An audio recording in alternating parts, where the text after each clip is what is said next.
Episode की शुरुआत में हम सियाओ को देखते हैं जिसका निर्वाणा स्टेज शुरू हो गया था, जहां उसकी बॉडी में चेंजेस होने लगते हैं। तो ये देख के सियाओ अपने मन में बोलता है कि लगता है निर्वाणा स्टेज शुरू करने के लिए ओरिजिन ब्लड को सेक्रीफाइस करना जरूरी होता है। अब सियाओ वहीं पर अपना कल्टीवेशन करने के लिए बैठ जाता है, जहाँ उसके ऐसा करते ही उसकी बॉडी में विलो गॉडेस ट्री की ब्रांच फैल जाती है। इधर ये सब देख के वो स्वाड वाले का जीनियस अपने मन में बोलता है कि सियाओ काफी ज्यादा इंजर्ड हो गया है, पता नहीं ये अब तक मरा क्यों नहीं। अगर ये चेंज भी हो गया तब भी थोड़ा इंजर्ड रहेगा, इसलिए ये एरिना में वापस आने की हिम्मत नहीं कर पाएगा। इसलिए वो स्वाड वाले का जीनियस एरिना के अंदर आ जाता है और सबसे बोलता है कि क्या किसी में हिम्मत है मुझसे फाइट करने की। इधर हम ज़ुआंग मिंग वर्ल्ड को देखते हैं, जहाँ बहुत सारे कल्टिवेटर्स एंसेंट इमोर्टल वर्ल्ड में जाने के लिए क्रैक को बड़ा कर रहे थे, क्योंकि उनका मानना था कि एक बार अगर उनकी हेवनली डेटी एंसेंट इमोर्टल में चले गए तो उनके लिए बहुत ज्यादा फायदा हो जाएगा। अब थोड़ा समय बीत जाता है और इसी बीच स्वाड वाले का जीनियस कुछ लोगों को मार के लगभग 187 मैच जीत जाता है, लेकिन सियाओ अब भी अपना ध्यान लगाए बैठा हुआ था। इसके बाद स्वाड वाले का जीनियस फिर से अपनी तलवार उठा के बोलता है कि क्या और कोई भी मुझसे मुकाबला करना चाहता है, पर कोई भी जवाब नहीं देता।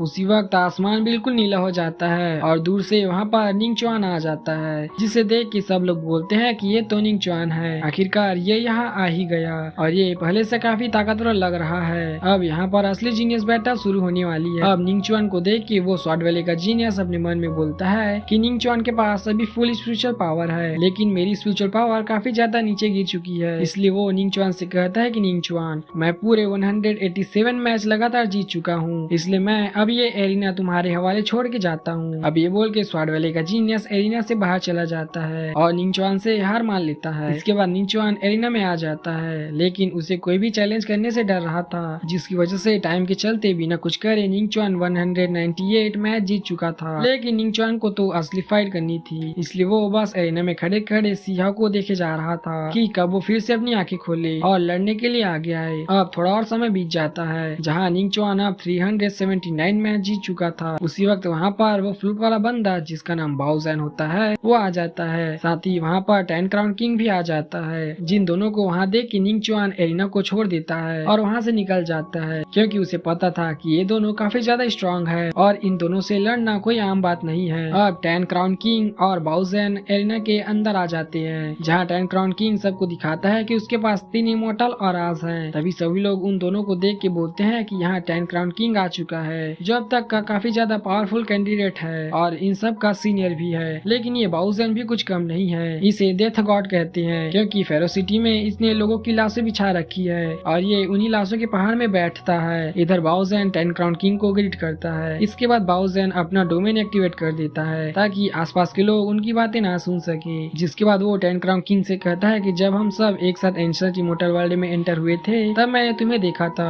और मैं तभी समझ गया था कि तुम काफी ज्यादा पावरफुल हो, इसलिए जब हम अंदर आए थे मैंने तुम्हें दूर से ही रिस्पेक्ट दी थी, पर मुझे पता नहीं था कि मेरा सामना आज तुमसे ही हो जाएगा। ये सुन के 10 क्राउन किंग कहता है कि मैं भी तुमसे काफी ज्यादा इम्प्रेस्ड हूँ, क्योंकि मैंने भी तुम्हारा काफी नाम सुना है। हालांकि मुझे लगा था कि तुम शुरुआत में ही मारे जाओगे, पर तुम यहाँ तक आ गए, ये बहुत बड़ी बात है। इस पे बाओ ज़ैन कहता है कि ब्रदर, अगर मैं यहाँ आता नहीं तो मुझे आप जैसे टैलेंटेड के साथ फाइट करने का मौका नहीं मिल पाता। ये सुन के 10 क्राउन किंग कहता है कि तो चलो बातें बंद करके फाइट स्टार्ट करते हैं, जिसके लिए हम यहाँ आए हैं। अब ये बोल के 10 क्राउन किंग अपना स्पिरिचुअल ड्रैगन बाहर निकाल लेता है और उसकी मदद से बाओ ज़ैन पर अटैक करता है। तो बाओ ज़ैन भी जल्दी से अपनी स्काई फिनिक्स स्पिरिट बाहर निकाल लेता है और उसकी मदद से 10 क्राउन किंग के ड्रैगन को रोक लेता है। तो ये देख के 10 क्राउन किंग फिर से उस पे अपनी लायन स्पिरिट से अटैक करता है, जिसकी वजह से बाओ ज़ैन काफी ज्यादा पीछे हो जाता है। इसके बाद लगातार उस पे अटैक करने लगता है। इधर सियाओ ने भी अपनी आंखें खोल ली थी, जो ये सब देख के बोलता है कि लगता है असली बैटल स्टार्ट हो चुकी है। इधर ऑडियंस में खड़े लोग बोलते हैं कि इन दोनों की फाइट सच में एक मास्टर लेवल फाइट है, क्योंकि इन दोनों से बचने के लिए निंग चुआन भी एरिना से बाहर आ गया। इधर निंग चुआन सियाओ के पास जाके उसे इशारे करने लगता है कि मैं तुम्हें नहीं छोड़ूंगा। उसी वक्त सियाओ को पता चलता है कि उसकी निर्वाणा टेक्निक कंप्लीट हो चुकी है। तभी सियाओ की बॉडी में वो निर्वाणा ब्रांच ट्री फॉर्म में आ जाती है, जिसकी वजह से सियाओ की बॉडी में इवोल्यूशन होने लगता है, जहाँ उसके कपड़ों से लेके सब कुछ बदल जाता है और उसके बाल भी सफेद हो चुके थे और सियाओ अब पहले से काफी ताकतवर हो चुका था। अब सियाओ भी निंग चुआन को लड़ने के लिए चैलेंज करता है, जिसके बाद वो दोनों एक साथ एरिना के अंदर आ जाते हैं। ये देख के सभी लोग बोलते हैं कि क्या ऐसा भी हो सकता है कि कोई दो जने किसी और के बीच में एरिना के अंदर जा सके। इस पे एक बंदा उससे कहता है कि हाँ, पास्ट में भी ऐसा हुआ है, जहाँ जब जब ये हुआ था तो बैटल बहुत कमाल की थी, जिसे सदियों तक जाना गया था। इधर निंगचुआन सियाओ पर अटैक करने के लिए आगे बढ़ता है, लेकिन सियाओ निंगचुआन का सर पकड़ के उसे जमीन पर पटक देता है, जहाँ निंगचुआन फिर से खड़ा होकर समझ जाता है कि वो सियाओ को हल्के में नहीं ले सकता। और यहीं पे ये एपिसोड खत्म नहीं होता है, क्योंकि इसका एपिसोड मैंने पूरा भी एक्सप्लेन नहीं किया है, क्योंकि मेरे घर में भी काम आ गया था,